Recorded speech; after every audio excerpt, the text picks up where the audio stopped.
Eu sou a Zezé, Maria José Nunes, nasci em Santo Antônio da Platina, sou professora de arte e educação especial no colégio estadual. Eu nasci aqui em Santo Antônio e já vim morar nessa casa, porque meus pais, quando vieram do sítio, né, eles já vieram, assim, já foram direcionados a vir morar nessa casa. Essa casa era a última casa da vila, né? E após o muro ali da divisa era sítio, era uma chácara. Como eles vieram do sítio, eles trouxeram galinha, trouxeram porco. Então esse espaço aqui era uma mini chácara. Minha mãe é daqui de Santo Antônio, que é ali, ou melhor, de Abatiá. Mas meu pai é de Ourinhos. Meu pai, ele veio de Ourinhos para esse sítio com os pais dele, que o meu avô era administrador de uma fazenda ali de Ourinhos. Nós somos em 5. Nós somos, uma é adotiva, a primeira, daí tem a Madalena, a Carminha, são 4 mulheres e um homem, o Tião e eu. Eu nasci em Minas Gerais, em São José do Paraíso. Eu tinha uns 8 anos. Porque lá o patrão ia fazer lavoura de marmelo, sabe? E ia acabar com as plantas do povo. Daí o meu pai juntou um monte de gente, nós veio num caminhão, umas mais de 20 famílias num caminhão só. Veio de gente veio pra cá. Lá não, lá a gente fazia planta com a gente. E aqui a gente foi morar em sítio de novo. Meu pai pegou forma de café. Formou 6 anos café, mas deu café, o último dava um pé de café, dava um saco. Tanto. Coisa mais linda, a gente podia aqui café acompanhando. Punhava no pastel, juntava aquele mundo, trabalhava café. Ai, que coisa mais linda. Esse café era o que a gente vivia ali. Ele falava assim: olha, o pai não liga que vocês namorem, mas antes de casar vocês têm que ter uma profissão. Porque ele falava assim: a minha preocupação é que hoje o pai está tratando de todos vocês, mas eu sei que mais lá no futuro um homem não vai conseguir tratar de uma família, a mulher que vai ter que ajudar. E vocês têm que ter uma profissão para você poder ajudar seu marido, porque ele falou assim: eu não quero ver vocês lavando louça de ninguém, eu não quero ver vocês doméstica, sabe? Porque ele falou que é muito sofrido, que ele via minha mãe, né? Minha mãe lavava para fora. Eu comecei a trabalhar há 10 anos. Eu levantava bem cedinho, fazia um café, criança, e chamava tudo, e tratava das criações e ia tudo para a roça. Porque a gente não tem aula, não sabe, não estuda. Não estudamos, não estudei. Não sei nem o meu nome. Só trabalhar. Então a gente não teve tempo nem de estudar. Pai era pai e mãe, porque a minha mãe morreu, eu tinha 3 aninhos. E ele ficou pai e mãe.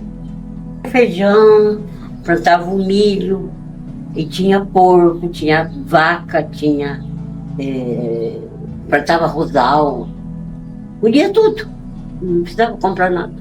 Então eu vinha comprar o querosene, porque não tinha força, comprava o sal, porque tinha que ter o sal, e o açúcar, uma carne, só isso, um trigo para fazer um pão, um bolo, pescava peixe, bom, nossa, tudo cinza. Até agora o meu genro pega peixão desse tamanho. Eu fui uma pessoa muito sofrida, porque eu não tive a minha mãe, sabe? Mas eu agradeço muito a Deus, porque a gente está aqui ainda com 85 anos. É ano. Eu fico pensando, os órgãos da gente, como é que funciona nessa idade? Muita coisa, né?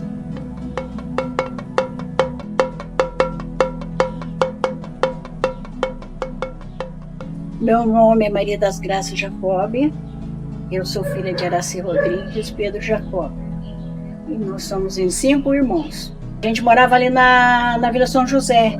Moramos ali muitos anos. E em 77, eu tinha um problema. Antes disso, eu tinha um problema que eu era epilética. E a minha mãe levou no médico, os médicos disseram que eu não tinha nada. Então eu tinha um acesso, eu dava, eu caía e ali eu ficava, demorava para voltar. Daí uma senhorinha encontrou com a minha mãe e disse para minha mãe levar eu num centro espírita, uma casa bem humildezinha, ali na Vila dos 40, com um senhorzinho que tinha ali, e ele não sabia nem rezar. Minha mãe levou lá, eu comecei a seguir, comecei a me desenvolver, era um banda. Daí aqui em Jacarezinho tinha o centro da Dona Laura, ela tinha vindo de São Paulo para cá e abriu uma casa ali. Daí ela falou assim, eu vou te levar para lá. Daí eu vim para cá, foi quando eu vim para cá em 77. A minha família, ela veio de Minas Gerais, na década de 50. Tá? E aí tem o veio da minha mãe e o veio do meu pai. Uma cidadezinha pequenininha lá na zona da Mata Mineira, chamada Brás Pires, certo? Cidade mais próxima lá, que a gente talvez ache no mapa, é Ubá, tá? 40 quilômetros de Ubá e 100 quilômetros de Juiz de Fora. Da casa da Laura, daí veio um pai de santo de Santos, dar obrigação a 2 irmãos de santo meu que eu tenho. E daí eles deram as obrigações deles e um dos pais de santo ficou aqui em Jacarezinho. E numa festa que teve na casa da Laura, deu o acesso de mim, eu fiquei no chão, ninguém não sabia o que fazer. Daí meu irmão desceu correndo na casa, que a casa do meu irmão era pertinho da casa de Candomblé, me pegou e veio correndo comigo e me levou na casa desse pai de santo. Aí foi quando fez a minha obrigação, que eu me iniciei no santo. Eu sou do Oxóssi com Oxum, sou de Ibô, eu tenho 54 anos de santo, e daí me iniciei, daí comecei a ajudar meu pai na casa dele, a raspar iaô e fazer as obrigações e dar as obrigações. Depois eu desgrudei o umbigo, quando a criança nasce, desgruda o umbigo do pai, né? Eu desgrudei, daí fui cuidando da minha vida. Daí eu fui fazer os meus iaôs. Eu tenho bastante filho de santo aqui, eu tenho em Ourinhos, eu tenho em São Paulo, em Curitiba, tenho filho de santo em Ribeirão Preto e tenho mais espalhado que eu não me lembro mais. Só que eu nasci aqui, eu sou pratinense, aliás, eu sou o único pratinense da família. Uma família de 11 irmãos e eu fui o único que nasci aqui. Não, teve 2 outros que nasceram aqui, mas faleceram pequenininhos. Naquela época tinha muita mortalidade infantil e tal, e minha mãe perdeu 2 irmãozinhos com 3 anos de idade. Mas eu sou mineiro, nasci aqui, mas fui criado dentro de uma família mineira. Então eu me considero mais mineiro do que paranaense. Mas meu pai veio para cá à procura da minha avó. Minha avó morava com o irmão mais velho dele. E esse irmão mais velho imigrou aqui para o Paraná anos, não sei quantos anos antes, e veio embora com a minha avó junto. Chegou um momento, meu pai veio para encontrar, saber o que estava acontecendo, onde que estava a mãe dele, o irmão, etc. E veio. Ele e um amigo de lá resolveu, e também deve ter ouvido falar das terras aqui, que estava sendo desbravada e tal, e aproveitou. Eu nasci em 59, aqui na cidade. Eu fui o único que nasceu no hospital. Os outros tudo foi aquela parteira, aquelas coisas de antigamente. E eu me chamo Carlos Alberto porque uma enfermeira lá sugeriu para minha mãe, Carlos Alberto. Senão ia ser Pedro, Joaquim, ou José, aquele nome de santo. Minha infância naquela época era maravilhoso, né? Porque a gente tinha liberdade para brincar na rua, para chegar tudo sujo em casa, lavar só o pé e dormir. E tinha saúde. Nós nunca passamos fome. Fome não. Mas não tinha as regalias, por exemplo, que meus filhos tiveram, né? Mas a gente, Nossa Senhora, foi uma beleza. Brincava na rua até não sei o que com os colegas, ia pro Rio Ribeirão nadar. O Ribeirão Boi Pintado era limpo. Eu morava 3, 4 quarteirão do Ribeirão lá, entendeu?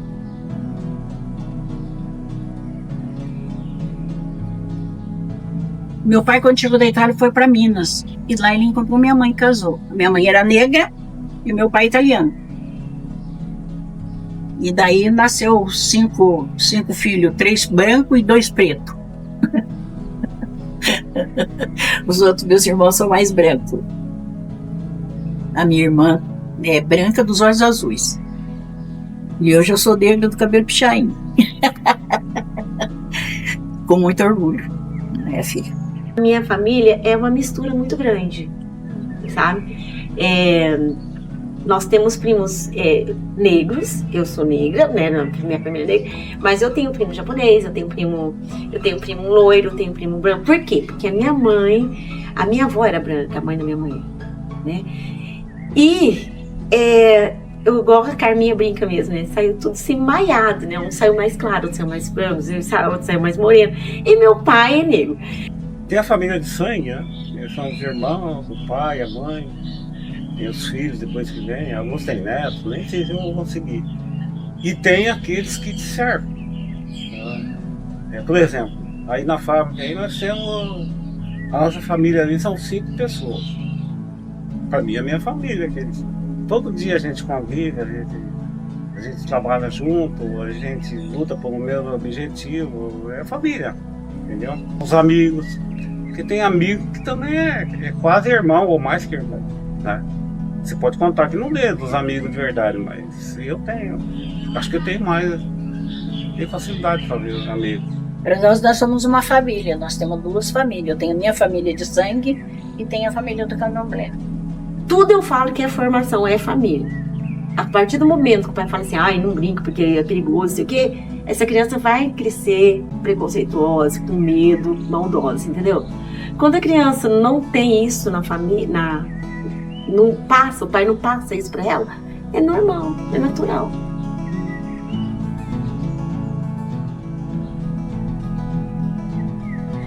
Mãe de santo, a gente fala mãe de santo, mas não é, eu sou cuidadora de orixá. Fala mãe de santo porque a gente abre a casa e começa a aparecer os filhos.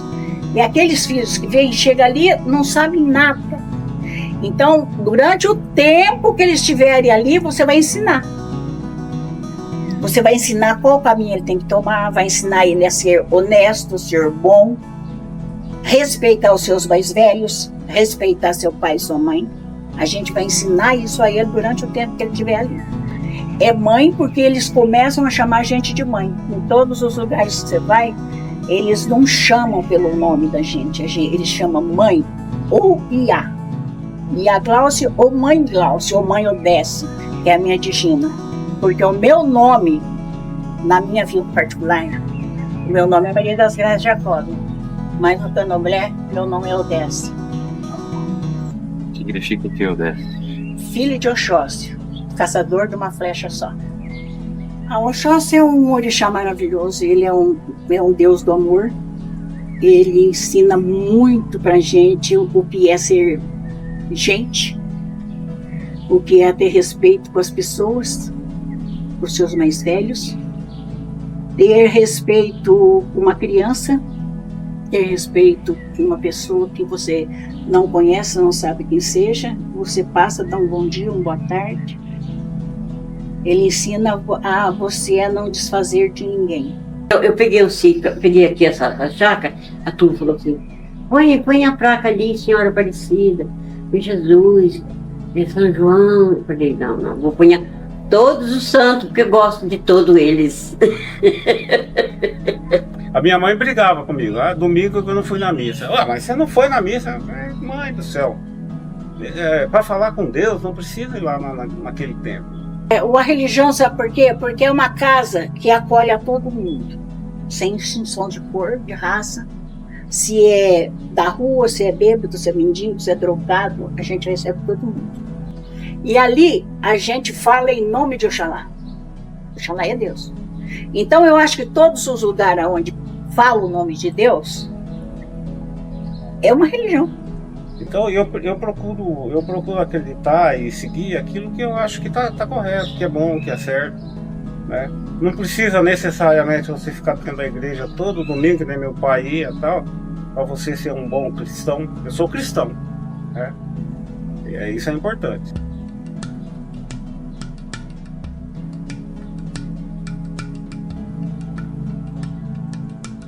Quando a gente era criança, minha mãe, todas as dores, as doenças que a gente tinha, minha mãe curava com folhas. E para nós as folhas, todas as folhas são muito sagradas. Porque nós fazemos chá, nós fazemos banho, nós fazemos de tudo com as folhas. Sem as folhas, não existe orixá. Aí o povo que desmata, tira tantas ervas do mato, joga fora, põe fogo, queima. E amanhã depois essas ervas, essas folhas vão fazer falta para eles. Isso aí as pessoas mais velhas, sabe? A gente levava uma criança para benzer, eles ensinavam esses chazinhos. E a gente ia fazendo chazinho, já resolvia, ensinava para o outro, e é o que eu faço agora. Tem gente que vem aqui chorando com depressão. Esse chá de erva São João é uma beleza. Toma, pode fazer banho.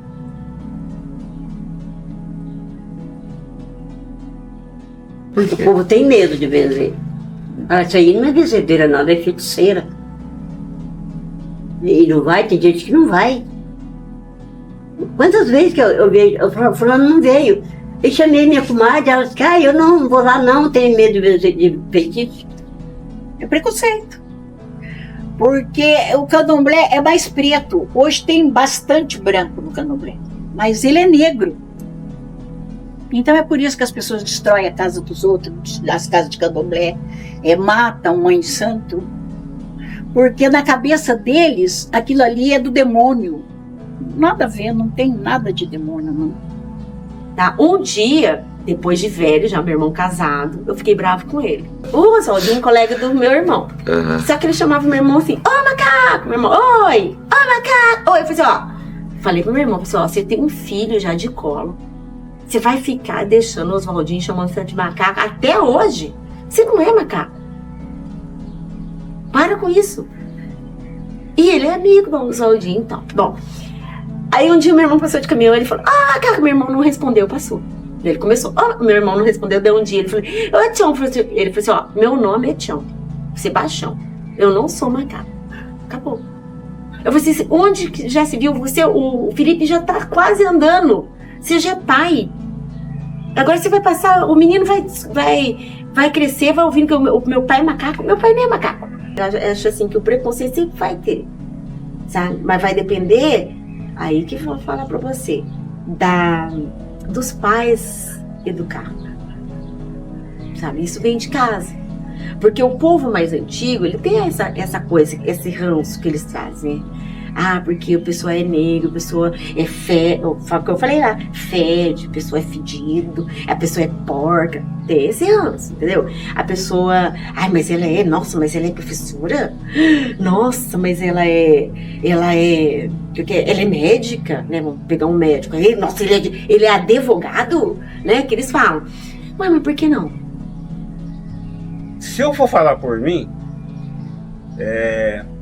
que tive algumas oportunidades, já aproveitei essas oportunidades, não existe diferença.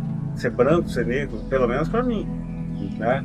Porque eu tive as oportunidades, aproveitei as oportunidades, nunca fui barrado pelo fato de ser negro, entendeu? Então, por mim, tudo bem. Agora, eu sei que não é sempre assim, tá?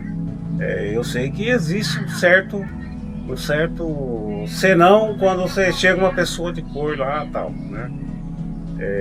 Você tem que provar que você é bom. No meu caso foi, entendeu?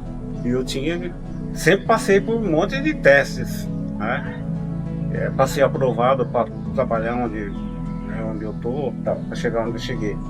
Agora, esses problemas do governo de cota, isso aí é uma coisa fundamental.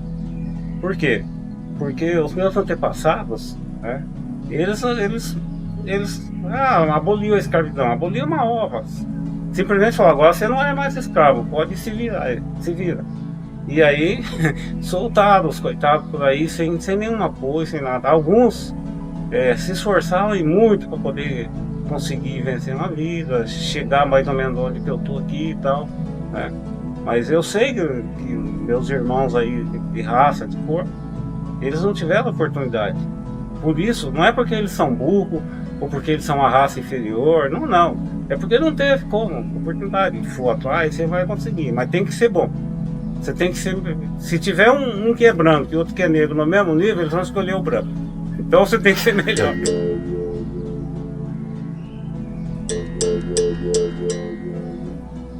Candomblé é humildade, meu filho. Candomblé é bondade. Candomblé é acolher. A inclusão, eu vejo, é essa forma de poder propiciar para a pessoa algo melhor, sabe? E mostrar para ele que ele tem condições, que ele tem capacidade. Quando eu fui para Maria da Lila, que eu pedi em 2012, pedi para ir para Maria da Lila, eu percebi que tem muita criança ali, né? Que essa inclusão não é só deficiência, essa inclusão é o pobre, é o negro, é o diferente, né? É o trans, né? O homo, né? O homossexual. Essa inclusão é essa. E na Maria da Lila tem tudo, né? Não só lá, mas lá parece que é uma escola que tem muita criança assim. Então eu escolhi para ir lá. E na sala de aula, então o que eu faço? Eu tento fazer na minha sala de aula. Solidariedade é você dar oportunidade para as pessoas, você tentar ajudar, mostrar o caminho, entendeu? Se importar com elas, né? Ouvir o que elas têm a dizer.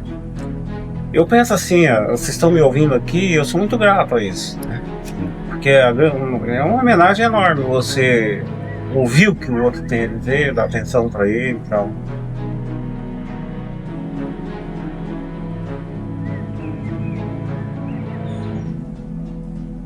Cada orixá tem o seu tempo de dar festa.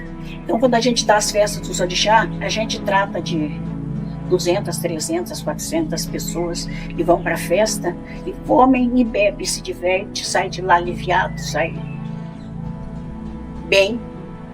Mesma coisa as festas de Herê que nós damos. Quando é a festa de Herê, a gente faz um monte de bolo, doces e oferece às crianças mais pobres.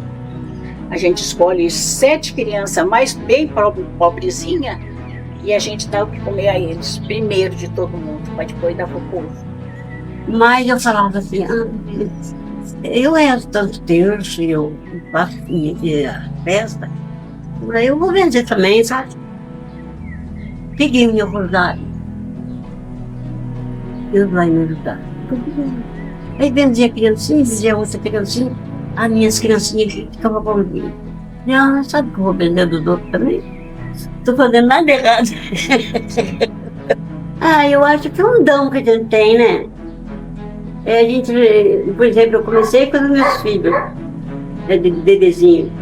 E aí vem a pessoa sofrendo, sentindo mal, a gente reza, a criança fica bonzinha. É um dom que vem de Deus, não é a gente. Porque não é a gente que cura ninguém. Porque Jesus curava um pouco. Mas tivesse fé. A sua fé curou você. Não era ele, era a fé da pessoa. Você vem aqui e não tem fé, você não resolve nada, você vai do mesmo jeito que você veio. Não adianta. Porque a fé remove montanha, minha filha. Se você tiver fé, você vai longe. Não precisa só ser santo de igreja. Se você parar debaixo de uma árvore e ter fé e pedir uma graça de Deus ou de orixá, tudo, você vai conseguir.